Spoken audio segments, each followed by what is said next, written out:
अस्सलामुअलैकुम students, this is Uwais Kasmani, faculty IQ school of finance. इस video के थ्रू मैं बात करना चाहता हूं तमाम सीए फाइनल लेवल स्टूडेंट्स से जो कि कंफ्यूज्ड हैं about their hands on courses. आपके पास दो हैंड्स ऑन कोर्सेज हैं, number 1 data management and analytics, number 2 fintech. In courses से रिलेटेड जितनी भी इंफॉर्मेशन मेरे पास मौजूद है मैं आप लोगों से शेयर कर लेता हूं ताकि आपके मेजॉरिटी कंसर्न्स एड्रेस हो जाएं। So let's begin. सर, सबसे पहला सवाल, ये जो दो हैंड्स ऑन कोर्सेज मौजूद हैं, क्या हमें दोनों के सर्टिफिकेट लेने हैं आईकैप से या किसी एक का? द आंसर इज आपको एक का सर्टिफिकेट लेना है। तो आपने करना यह है कि आप किसी भी ACP अप्रूव्ड कोर्स प्रोवाइडर के पास जाते हैं और वहां पे आप एनरोल करते हैं किसी भी एक हैंड्स ऑन कोर्स में, तो उनको पहले ही बता दीजिएगा कि आपने डाटा मैनेजमेंट की तरफ जाना है या फिनटेक की तरफ जाना है। तो उसी पे बेस्ड आपका नाम वो ACP आईकैप में रजिस्टर करेगा। आप पहले ही बता दीजिएगा। अब मैं आपको आईक्यू स्कूल ऑफ फाइनेंस की एग्जांपल देता हूं कि आईक्यू स्कूल ऑफ फाइनेंस आपको बाय वन गेट वन की ऑफर दे रहा है। तो आपके पोर्टल पे दोनों कोर्सेज आ जाएंगे, आप दोनों पढ़ सकते हैं, लेकिन आप ऑर्गेनाइजेशन में पहले से ही कम्युनिकेट कर दीजिएगा मैं कोर्सेज तो दोनों पढ़ूंगा लेकिन मैं टेस्ट दूंगा या तो डाटा मैनेजमेंट का, तो आप डाटा मैनेजमेंट का नाम बता दीजिएगा, या तो फिनटेक का, आप फिनटेक का नाम बता दीजिएगा, ताकि डे 1 पे आईकैप में आपका उसी लिस्ट में नाम चले जाए। बाद में चेंज कराएंगे तो इसका मतलब यह है कि आपको आईकैप में री रजिस्टर करना पड़ेगा, आपका ड्यूरेशन आगे बढ़ जाएगा। दूसरा सवाल, सर टोटल ड्यूरेशन कितना होता है और रजिस्ट्रेशन का प्रोसेस क्या है? देखिए, यहाँ पे 3 स्टेजेस हैं। पहला होता है ACP में एनरोलमेंट होती है, दूसरा आईकैप में रजिस्ट्रेशन होती है, तीसरा सर्टिफिकेट आता है। देखिए, ACP में आपकी एनरोलमेंट हो गई, लेट सपोज डे 1 पे ACP ने आपका नाम भेजा 5 दिन के बाद, 10 दिन के बाद, 15 दिन के बाद, तो ये ड्यूरेशन काउंट नहीं होगा। जैसे ही आपका आईकैप में नाम जाएगा उसके 90 डेज के बाद आपको सर्टिफिकेट मिलेगा।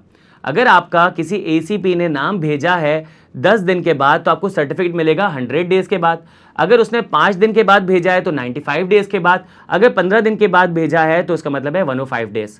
तो सेफ साइड पे कोशिश करें कि आपको जब भी सर्टिफिकेट चाहिए तो उससे 110, 15, 20 दिन पहले अपना नाम, अपनी एनरोलमेंट करा लें आप किसी भी ACP में, ताकि सेफली आपको उस ड्यूरेशन के अंदर सर्टिफिकेट मिल जाए।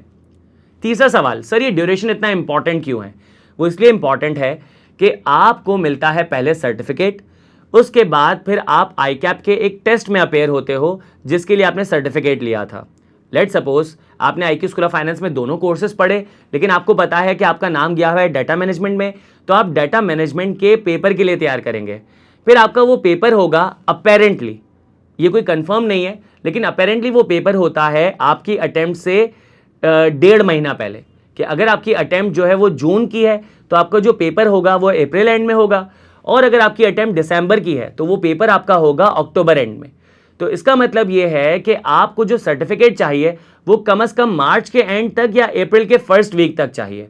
तो आप कोशिश ये करें कि अगर आपने जो सर्टिफिकेट आपको चाहिए मार्च के एंड तक, तो आप आज की तारीख में या कल तक जो है किसी भी ACP में रजिस्टर कर लें, ताकि आपको वो 10-12 दिन बाद रजिस्टर करता है तो आपको सेफली मार्च के एंड तक सर्टिफिकेट मिल जाए। आप डिले करेंगे, इंस्टीट्यूट डिले करेगा, तो सर्टिफिकेट लेट हो जाएगा और आप अनफॉर्चुनेटली जून 24 की अटेम्प्ट में अपेयर नहीं हो पाएंगे। अगर मैं आपकी जगह होता तो मैं आज एडमिशन लेता, मेरा नाम चले जाता 7-8 दिन के बाद और मुझे मार्च के एंड तक सक्सेसफुली सर्टिफिकेट मिल जाता। मैं उसकी तैयारी करता पेपर की, अप्रैल के एंड में पेपर देता। इसका मतलब ये है कि जैसे ही मैंने अप्रैल में पेपर पास किया तो मैं क्या करूंगा, जून 24 के MSc की अटेम्प्ट दे पाऊंगा। यहाँ पे चौथा सवाल कि सर हैंड्स ऑन कोर्स आपको क्या अनलॉक करके देता है? हैंड्स ऑन कोर्स आपको MSA अनलॉक करके देता है। आप सबको पता ही होगा कि MSA 1 पहले अनलॉक होता था CFAP 1 और 6 पास कर लेने के बाद, MSA 2 अनलॉक होता था CFAP 3 और 4 पास कर लेने के बाद। लेकिन यहाँ पे अब आपके पास 2 दरवाजे हैं।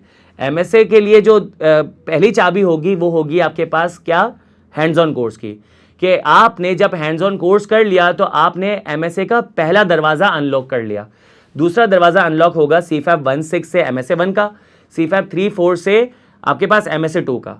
तो अगर आपने CFAP 1 और 6 पास कर लिया है या 3 और 4 पास कर लिया है तो इसका मतलब है कि आपने एक दरवाज़ा तो खोल लिया, लेकिन अगर आपने हैंड्स ऑन कोर्स कंप्लीट नहीं किया है तो इसका मतलब है दूसरा दरवाज़ा बंद है, आप MSc की तरफ जा ही नहीं सकते, आपका ड्यूरेशन ज़ाया हो जाएगा। अब बच्चे पूछता है कि लेट सपोज सर मैंने तो अभी सिर्फ CA फाइनल स्टार्ट किया है, व्हाट इफ कि मैं अगर अभी से ही हैंड्स ऑन कोर्स कंप्लीट कर लूँ और मेरा 1.5 साल के बाद जो MSc की अटेम्प्ट होगी मैं उसमें पेपर में अपेयर हो जाऊँ। तो देखें अपेरेंटली अभी जो है कहीं पे ये नहीं लिखा हुआ कि इतने टाइम के बाद आपका सर्टिफिकेट एक्सपायर हो जाएगा, अभी ये कहीं पे भी नहीं लिखा हुआ। तो आप अभी नए नए CA फाइनल में आए हैं और आप ये हैंड्स ऑन कोर्स करके जो है अपना टाइम सेव करना चाहते हैं तो आई बिलीव आप अपना ये हैंड्स ऑन कोर्स कर लें, अपना सर्टिफिकेट 3 महीने बाद 4 महीने बाद लेके रख लें।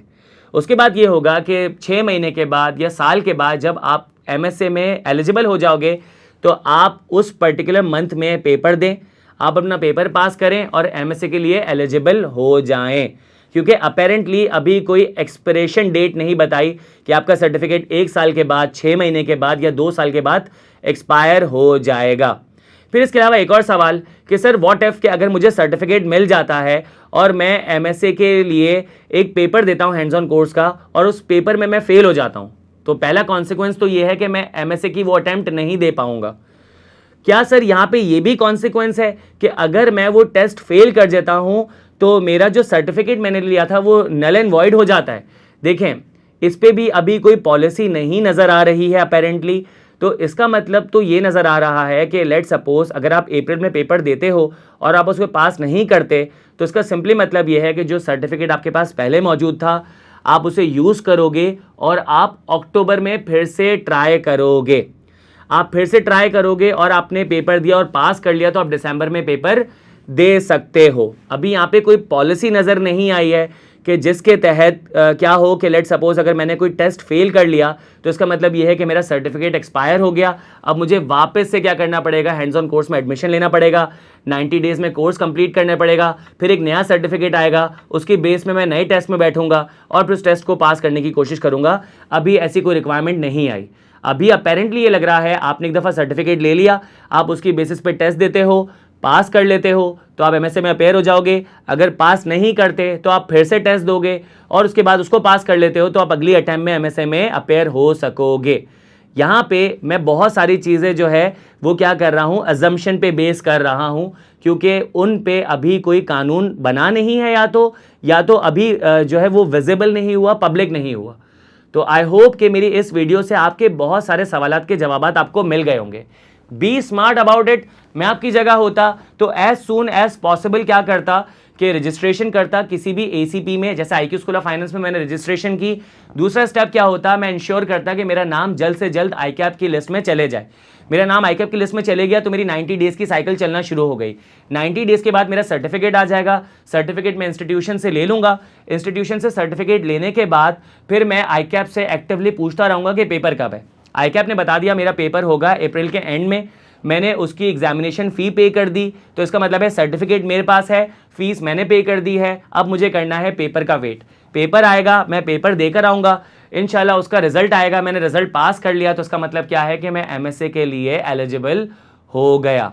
अगर आपको और स्मार्ट बनना है कि आप पहले ही क्या करो, अपना MSc अनलॉक कर लो कि अभी आपने CA फाइनल शुरू किया नहीं है, आपने क्या किया कि लेट सपोज सर्टिफिकेट पहले ही एक्वायर कर लिया CA फाइनल के शुरू में ही, और आपने क्या किया कि फ़ौरन से आपने किसी अटैम्प्ट में पेपर दे दिया, तो इसका मतलब ये है कि आपका MSc पहले से ही अनलॉक हो गया कि आपने अभी CFAP की अटैम्प्ट दी ही नहीं है।